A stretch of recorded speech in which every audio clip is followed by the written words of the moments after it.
Hello everyone. Uttarakhand की जो हमने अरिहंत की सीरीज़ शुरू करी थी उसका चैप्टर नंबर 13 है उत्तराखंड का अपवाह तंत्र। दैट मीन्स जो ड्रेनेज सिस्टम है रिवर्स का उत्तराखंड में कौन कौन सी नदियाँ बहती हैं, किस किस कौन कौन सी उसकी सहायक नदियाँ हैं, उनका ओरिजिन कहाँ से होता है और लास्ट में वो ड्रेनेज कहाँ पे जाके मतलब एक साथ मिल जाती है। तो इनसे रिलेटेड जो भी और कौन सी नदियों के किनारे कौन से प्रयाग बनते हैं, तो ये सारे क्वेश्चन हम इसमें कवर करेंगे। आपका जैसे कि फर्स्ट क्वेश्चन है उत्तराखंड में गंगा नदी का उद्गम स्थल कहाँ है। तो ये सभी को पता होगा गंगोत्री ग्लेशियर जो है वो उत्तराखंड में गंगा नदी का उद्गम स्थल है। उत्तराखंड की सबसे अधिक जल प्रवाह वाली नदी कौन सी है, दैट मीन्स जिसमें सबसे ज़्यादा पानी है। तो सबसे ज़्यादा पानी जो जल प्रवाह वाली नदी है वो अलकनंदा है। और सबसे ज़्यादा जो जिसका मतलब लेंथ के हिसाब से अगर हम बोलें तो वो काली नदी है या शारदा नदी भी इसको कहा जाता है। उत्तराखंड राज्य की सबसे लंबी नदी कौन सी है, तो लंबी नदी काली या शारदा मैंने अभी आपको बताया। तो काली नदी की जो लंबाई है वो लगभग 252 किलोमीटर है। फिर उसके बाद सेकंड नंबर पे जो है वो भागीरथी है। फिर उसके बाद तीसरे नंबर पे अलकनंदा है और चौथी जो सबसे लंबी नदी है वो पश्चिमी रामगंगा है। गंगा नदी में नाद गंगा किस स्थान पर मिलती है, नयार जिसको कह रहे हैं, तो ये व्यास घाट फूल चट्टी के पास में मिलती है। तो एक चीज़ और हम समझेंगे कि जो उत्तराखंड में मेनली 3 प्रमुख नदियाँ हैं जिनका ड्रेनेज सिस्टम हमको पढ़ना होता है, यमुना नदी, गंगा नदी और काली नदी। भागीरथी की सबसे बड़ी सहायक नदी कौन सी है, तो भागीरथी नदी जो है ये आपको पता होगा जो गंगोत्री से निकलती है उस समय ये भागीरथी होती है। तो इसकी जो सहायक नदी है वो भिलंगना है, ठीक है। और ये देव वहाँ मिलती है, आपकी टिहरी में मिलती है भिलंगना भागीरथी से। सरस्वती नदी का उद्गम स्थल कहाँ पर है, तो सरस्वती नदी ये आपकी देवताल से निकलती है। अलकनंदा नदी की प्रमुख सहायक नदियाँ कौन सी हैं, तो इनमें से अलकनंदा की प्रमुख नदियाँ जो सहायक नदियाँ हैं वो नंदाकिनी, पिंडर, मंदाकिनी और धौलीगंगा है। इन्हीं के किनारे आपके प्रयाग बनते हैं, ठीक है। जैसे नंदाकिनी और जो आपकी अलकनंदा मिलती है वहाँ पे वो नंद प्रयाग होता है, ठीक है। इसी तरीके से पिंडर जहाँ पे मिलती है वो कर्ण प्रयाग है, मंदाकिनी जहाँ पे मिलती है वो रुद्रप्रयाग है। तो इस तरीके से प्रयाग बनते हैं। अलकनंदा नदी की प्रमुख सहायक नदियाँ कौन कौन सी है ये हम अभी पढ़ चुके हैं। नंदाकिनी किस पर्वत से निकलती है, तो नंदाकिनी जो है वो नंदा घुंघुटी से निकलती है, त्रिशूल पर्वत से। उत्तराखंड में गंगा नदी का कुल मार्ग कितना किलोमीटर है, तो गंगा जो है वो 110 किलोमीटर है। और देवप्रयाग से लगभग हरिद्वार तक की जो इसकी लंबाई है वो 96 किलोमीटर है। गंगा नदी और अलकनंदा नदी का संगम किस स्थान पर होता है, तो गंगा नदी और अलकनंदा जो है वो देवप्रयाग में मिलती हैं, ठीक है। भागीरथी नदी का उद्गम स्थल कौन सा है, तो ये मैं आपको बता चुका हूँ। गंगोत्री हिमनद जो है गंगोत्री से भागीरथी निकलती है गौमुख नामक स्थान से। और ये जो गौमुख है वो शिवलिंग ग्लेशियर के पास है। इसी तरीके से एक आपका खतलिंग ग्लेशियर है, वो आप हम मुझे कमेंट में बताइए कि वो कहाँ पे स्थित है। भागीरथी को अलकनंदा के साथ क्या नाम दिया गया है, तो सास बहू कहा जाता है भागीरथी को अलकनंदा के साथ, ठीक है। क्योंकि एक जो है वो काफ़ी तीव्रता से आती है और एक जो है वो काफ़ी स्लो होके आती है, मतलब जो फ्लो है उसका वो काफ़ी शांत हो जाता है। भागीरथी की सबसे बड़ी सहायक नदी भिलंगना का उद्गम स्थल क्या है, तो भिलंगना जो है वो खतलिंग ग्लेशियर से निकलता है और खतलिंग ग्लेशियर टिहरी में स्थित है। अलकनंदा नदी का प्राचीन नाम क्या था, तो अलकनंदा नदी का जो प्राचीन नाम था वो विष्णुगंगा था। अलकनंदा नदी का उद्गम स्थान क्या है, उद्गम स्थान जहाँ से निकलती है, तो ये सतोपंथ से निकलती है अलकनंदा। मंदाकिनी नदी का उद्गम स्थल किस ग्लेशियर से होता है, तो मंदाकिनी आपको पता होना चाहिए केदारनाथ से निकलती है ये ऊपर से। केदारनाथ के पीछे चौराबाड़ी ग्लेशियर था जो आपदा में भी जहाँ एक झील सी बनी थी जो फट गई थी, जिसकी वजह से 2013 की जो आपदा थी वो इतनी बड़ी रूप ले लिया था जिसने। उत्तराखंड में पंचप्रयागों में कौन सा अंतिम प्रयाग है, तो ये यूपीएससी में भी एक बार पूछा गया था कि इन प्रयाग को जो है आप अरेंजमेंट कीजिए साउथ से नॉर्थ की तरफ, ठीक है। तो जो अंतिम प्रयाग आता है वो देवप्रयाग आता है। देवप्रयाग से ऊपर आपका रुद्रप्रयाग होता है, फिर इसके बाद कर्णप्रयाग, नंदप्रयाग और इस तरीके से विष्णुप्रयाग ऊपर, ठीक है। विष्णुप्रयाग में अलकनंदा किस नदी से मिलती है, तो विष्णुप्रयाग में पश्चिमी धौलीगंगा है, जिसको विष्णुगंगा भी कहा जाता है, इससे मिलती है अलकनंदा। कोसी नदी का पारंपरिक नाम क्या है? तो कोसी नदी का पारंपरिक नाम जो है वो कौशिला है, ठीक है, कौशिला। और इसको कौशिकी भी कहा जाता था, ठीक है। और ये जो नदी है वो कौसानी बागेश्वर में धार पानी धार नामक स्थल से निकलती है, ठीक है। और लास्ट में सुल्तानपुर नामक जगह से उत्तराखंड से बाहर चली जाती है। कोसी नदी की सोमेश्वर घाटी को किस नाम से जाना जाता है? तो इसे धान का कटोरा भी कहा जाता है। ये जो सोमेश्वर घाटी है, ठीक है, इसे कुमाऊं में कहा जाता है। बेसिकली कुमाऊं में धान का कटोरा कहते हैं इसमें, क्योंकि यहाँ पे बहुत ज़्यादा धान होती है। रामगंगा नदी को स्कंद पुराण में किस नाम से जाना जाता था? तो इसे रथवाहिनी कहा जाता था। जो रामगंगा नदी है ये गंगा नदी तंत्र की ही एक सहायक नदी है। पूर्वी रामगंगा नदी का उद्गम स्थल क्या है? तो ये बेसिकली दो नदियाँ हैं, एक पश्चिमी रामगंगा है और एक पूर्वी रामगंगा है, ठीक है। तो पूर्वी रामगंगा जो है वो पिथौरागढ़ में निकलती है, पॉन्टिंग और नामिक दो ग्लेशियर हैं, इनसे निकलती है। जबकि पश्चिमी अगर रामगंगा की बात करें तो ये पौड़ी, चमोली और अल्मोड़ा में दूधातोली श्रेणी जो फैली हुई है उससे निकलती है, ठीक है। और स्कंद पुराण में भी मैंने बताया पश्चिमी रामगंगा को ही क्या कहा जाता था? रथवाहिनी कहा जाता था।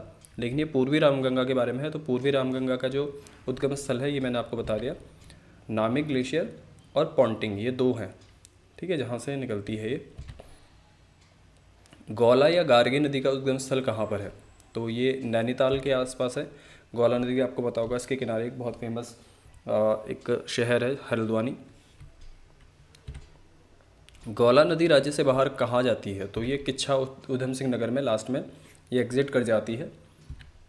यमुना नदी का उद्गम स्थल कौन सा है? तो ये एक जनरल नॉलेज का भी क्वेश्चन है जो आपको पता होना चाहिए। उत्तराखंड के अलावा भी ये यमुनोत्री कांठा से निकलती है, ठीक है, जो यमुना नदी है आपकी। यमुना नदी को पुराणों में किस नाम से जाना जाता है? तो ये क्वेश्चन एक बार अभी किसी एग्ज़ाम में आया भी था, तो इसको कालिंदी कहा जाता था और इनको सूर्यपुत्री भी कहा जाता है यमुना नदी को। उत्तराखंड में यमुना नदी की लंबाई कितनी है? तो यमुना नदी की जो लंबाई है वो 136 किलोमीटर है। यमुना नदी की सबसे बड़ी सहायक नदी कौन सी है? तो यमुना की जो सबसे बड़ी सहायक नदी है वो टॉन्स है, ठीक है। टॉन्स ही जो है पश्चिमी तरफ ये सीमा बनाती है, ठीक है। यमुना नदी में आसन नदी किस स्थान पर मिलती है? तो ये डाक पत्थर है, रामपुर मंडी। ये डाक पत्थर तो पहले बढ़ जाता है, रामपुर मंडी जो है इसी के पास में ही आसन बैराज है, ठीक है। यमुना नदी राज्य से बाहर किस स्थान पर निकलती है? तो ये लास्ट में धालीपुर से होकर निकल जाती है, ठीक है, जो उत्तरकाशी से निकलते हुए पहले देहरादून पहुंचती है। देहरादून में धालीपुर है जहाँ से ये निकल जाती है, ठीक है। इसके अलावा एक अलगाड़ नदी है जो यमुनानगर में विकासनगर मार्ग पर यमुना पुल में ही मिलती है, ठीक है। और उसके अलावा लाखा मंडल एक जगह है जहाँ पे यमुना और रिखनाड़ नदी है जिसका संगम होता है। इसके अलावा यमुना नदी की जो अन्य प्रमुख सहायक नदियाँ हैं उनमें ऋषि गंगा है, हनुमान गंगा है, कृष्णा घाट है, बनाड़ घाट, कमल घाट, बरनी घाट, भद्री घाट, मुगरा घाट, इस तरीके से। और गढ़वाली में घाट का मतलब ही नदी होता है। टॉन्स नदी किन दो नदियों के मिलने से बनती है? तो टॉन्स नदी रुपिन सुपिन ग्लेशियर से निकलती है एक तरह से, तो रुपिन सुपिन से ही मिलके टॉन्स नदी बनती है, ठीक है। और टॉन्स नदी की बात करें तो ये सरगारोहणी ग्लेशियर से निकलती है सुपिन, और हिमाचल प्रदेश से निकलती है रुपिन। ये दो नदियाँ हैं, ठीक है। और इसमें इसे कुछ दूरी तक जो है टॉन्स नदी को तमसा नाम से भी जाना जाता है। और उत्तरकाशी में एक आराकोट में बहने वाली पावर नदी है जो टॉन्स की सहायक नदी है, जो बाद में त्यूणी में इससे मिलती है। इसी तरीके से खूनी घाट, मौना घाट, ये दो जो नदियां हैं ये टॉन्स की सहायक नदियां हैं। और एक जो क्वेश्चन बहुत इम्पॉर्टेंट है वो ये है कि जो उत्तराखंड में सबसे ज़्यादा वन का एरिया है जिस नदी घाटी में, तो वो टॉन्स नदी ही है, ठीक है। तो जो अगर इस तरीके से कभी क्वेश्चन आता है कि राज्य में सर्वाधिक वन क्षेत्रफल वाला या फिर वनाच्छादित नदी जो है जिसने कवर जो फॉरेस्ट कवर है जिस नदी के घाटी में, वो टॉन्स नदी ही है। टॉन्स नदी का संगम यमुना में कहाँ होता है? यमुना से कहाँ होता है? तो ये कालसी और डाक पत्थर के बीच में। कालसी इसके अलावा आपको पता है कि बहुत फेमस एक जगह है जहाँ पे रॉक अडिक्ट है अशोक का। काली नदी को स्कंद पुराण में किस नाम से जाना जाता है? तो काली नदी को श्यामा नदी भी कहा जाता है। और काली नदी जो है वो पिथौरागढ़ के उत्तर में तिब्बत बॉर्डर के पास जास्कर एक श्रेणी है उसकी ढाल से निकलती है, काला पानी नाम से, काला पानी नाम की जगह है वहाँ से। और इसको स्थानीय भाषा में इस नदी को काला पानी गाढ़ी कहा जाता है। ठीक है। और ये लगभग जो सबसे लंबी नदी है 252 किलोमीटर बहती है, मैं आपको बता चुका हूँ। और काली नदी को स्कंद पुराण में श्यामा नदी भी कहा जाता है, ये हम पढ़ चुके हैं। और पौराणिक रूप से आपको पता होना चाहिए काली नदी का जल पवित्र नहीं माना जाता है, इस रिवर को पवित्र नहीं माना जाता है। काली नदी की सहायक नदी कूटी किस धारा से निकलती है? तो कूटी एक काली नदी की सहायक नदी है जो लंपिया धारा से निकलती है। गौरी गंगा नदी का उद्गम किस हिमनद से होता है? तो गौरी गंगा की बात करें तो ये मिलम हिमनद से निकलती है। ठीक है। अच्छा, काली नदी के बारे में एक दो चीज़ें मैं आपको और बताना चाहूँगा। पंचेश्वर बांध एक बहुत फेमस बांध है, इंडिया और नेपाल के बीच में जो बनने के लिए प्रोजेक्टेड है, वो पंचेश्वर बांध काली नदी पर ही स्थित है। इसके अलावा काली नदियों से कुछ जो उसकी सहायक नदियाँ हैं वो है लोहावती, लाधिया, कटी पानीगाड़, पूर्वी धौलीगंगा, गौरी गंगा और सरयू। ठीक है। सरयू नदी को रामचरितमानस में क्या कहा गया है? तो सरयू नदी को रामचरितमानस में मानस नंदिनी कहा गया है। और सरयू नदी जो है वो सबसे ज़्यादा पानी देती है काली नदी को। ठीक है। और कुमाऊँ की सबसे ज़्यादा पवित्र नदी भी यही मानी जाती है, सरयू। और सरयू नदी को ही सरमूल, जो सरमूल नामक जगह है वहाँ से निकलती है ऐसा माना जाता है। पुंगर और लाहौर नदियाँ जो है वो सरयू में आके मिलती हैं। ठीक है। और बैजनाथ एक तीर्थ स्थल है, बैजनाथ और बागेश्वर, तो ये दोनों के दोनों सरयू नदी के किनारे स्थित है। नयार नदी किन दो धाराओं से मिलकर बनती है?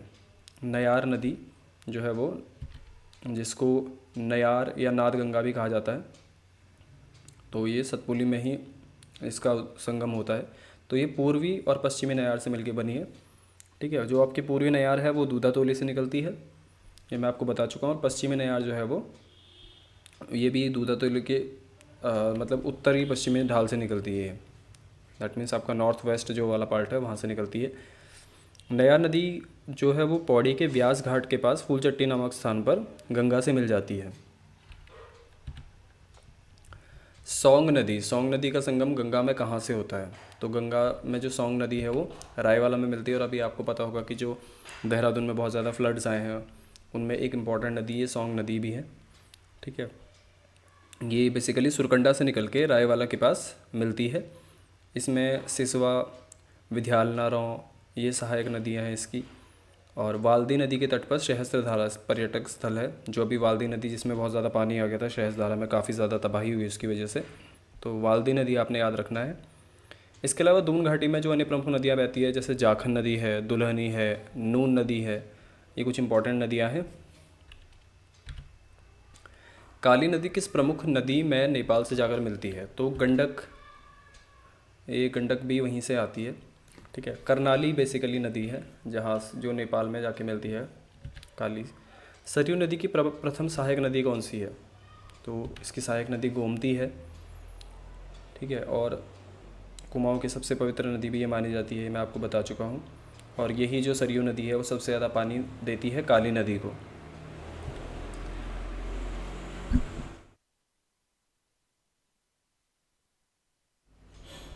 उत्तराखंड का कौन सा नदी तंत्र सबसे अधिक वनाच्छादित घाटी क्षेत्र में आता है? तो ये अभी मैंने आपको बताया था, टॉन्स जो है, टॉन्स में सबसे ज़्यादा वनाच्छादित क्षेत्र है। दैट मीन्स जो फॉरेस्ट कवर है वो सबसे ज़्यादा टॉन्स में है। बैगुल बांध उत्तराखंड में किन नदियों पर बना है? बैगुल, तो बैगुल बांध है, सुखली और बैगुल ये दो नदियाँ हैं जिन पे ये बना हुआ है। ठीक है। ये सितारगंज में है, ये बैगुल बांध जो आपका है। हरिपुरा जलाशय किस नदी पर बना हुआ है? तो हरिपुरा जलाशय आपका बाकरा नदी पर बना हुआ है। सहस्त्रधारा पर्यटन स्थल किस नदी के तट पर स्थित है? तो ये भी आपको बता चुका हूँ, वाल्दी जो नदी है इसके तट पर स्थित है। गणेश प्रयाग किन दो नदियों के संगम पर स्थित है? तो गणेश प्रयाग काफ़ी फेमस है, ये भागीरथी और भिलंगना, टिहरी में है ये गणेश प्रयाग। नंदौर नदी कहाँ समाहित हो जाती है? तो नंदौर नदी जो है वो आपकी नानक सागर बांध है। ठीक है, ये क्वेश्चन आता भी है कि नानक सागर बांध जो है वो किस नदी के किनारे है? तो ये नंदौर नदी है, ये नैनीताल से निकलती है। उत्तराखंड की अंतिम नदी कौन सी मानी जाती है? तो अंतिम नदी यानी जो सबसे ईस्टर्न साइड में बहती है वो आपकी लधिया नदी मानी जाती है। ठीक है, लधिया नदी ये सहायक नदी है। बिंदाल और रिस्पना किस शहर से होकर बहती हैं? तो बिंदाल और रिस्पना ये काफ़ी फेमस नदियां हैं, देहरादून में है ये दोनों। So this was it. इस चैप्टर से जो ज़्यादातर क्वेश्चन है वो मैंने निकाल लिए हैं। इसमें आपके काफ़ी सारे पॉइंट्स कवर हो चुके हैं।